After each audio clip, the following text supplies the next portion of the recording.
अस्सलामुअलैकुम सामिन इकराम। 18 रबीउल सानी है, 24 नवंबर है। हमारी ख़बर का उन्वान है समाजवादी पार्टी और आम आदमी पार्टी करीब आए। लेकिन साथ ही दूसरा उन्वान ये भी है कि समाजवादी पार्टी ने ऑल इंडिया मजलिस इत्तेहादुल मुस्लिमीन के लिए गठबंधन इन इत्तेहाद के लिए दरवाजे बंद कर दिए।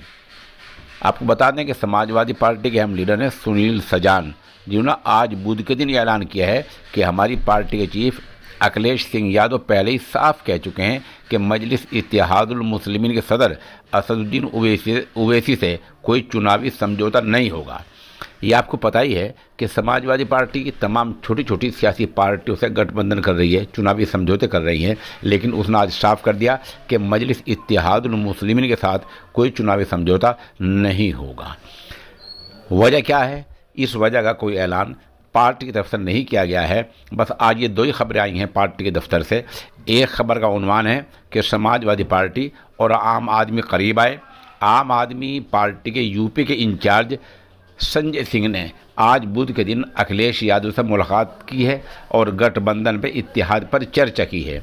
दूसरी तरफ आज ही के दिन समाजवादी पार्टी के अहम लीडर सुनील सजान ने ऐलान किया है कि मजलिस इत्तेहादुल मुस्लिमीन के साथ उत्तर प्रदेश में कोई चुनावी समझौता नहीं होगा।